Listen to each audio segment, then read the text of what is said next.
Okay, so one of the first main events we want to talk about in the Middle East is having oil there, and when it started to be used in the 1950s and 60s, we wanted to highlight the way that it changed the economies of the Middle East. They were able to have a lot more power, and you had individuals that took that money and then they used it for funding terrorist activities. We talked about the young man from Saudi Arabia. What's his name?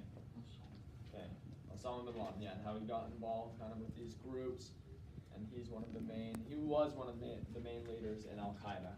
So you have a lot of wealth that's brought to the region, and you have OPEC. So this is the group that's trying to control the amount of oil that can be used, and that can be like produced each year. Okay. What is this picture of right here? 9/11? What details do we know of 9/11? Okay, Austin? It was a terrorist group that flew some passenger planes into the buildings. Okay, a terrorist group that flew some passenger planes into the World Trade Center buildings and the Pentagon. Okay, if any of you are wondering where I'm getting the information that we're going to go over soon, some of the information might be in the textbook, but I use specifically this college textbook. It's a book written by a history professor that teaches at Columbia. His name is Eric Foner. He's pretty well respected in the community. This is like a 1,100-page book, really dense, goes into a lot of detail. So I'm going to be using this for parts of the lesson. This is where I've gotten a lot of like my research from on this. So starting off, you have the Gulf War. So this is just a little bit of backstory. This is 1990. You had Iraq trying to invade Kuwait. And the U.S. was worried that Iraq would potentially invade Saudi Arabia. And we were allies with Saudi Arabia at the time. We had like some oil interests there. So the U.S. went after Iraq in the Gulf War.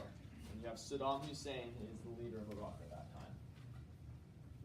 We'll go into it, but that ticked off some people in the Middle East. Felt like the United States should just stay out of that region, not interfere. And then we'll go into these different wars with Afghanistan and Iraq. Okay, so how did the U.S. though? Do we know how the U.S. reacted right after 9/11? Yeah, Austin. Like, it was in, like, I don't know, everything was chaotic and stuff, right?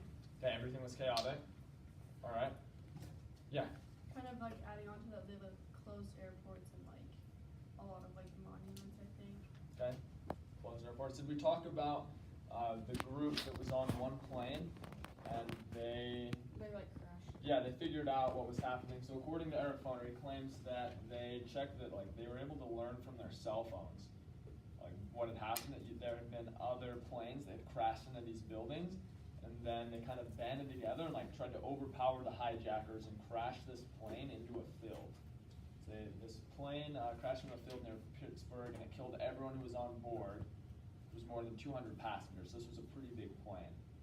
So all the pilots, flight attendants, like all the passengers, the hijackers, they all died. Someone in another class asked, well, how did those Muslim terrorists like fly the planes? Does anyone know the answer to this? Yeah, Ashton. I think it was a couple of years or something like that, they actually went to schools to learn how to fly. Yeah. And then Yeah.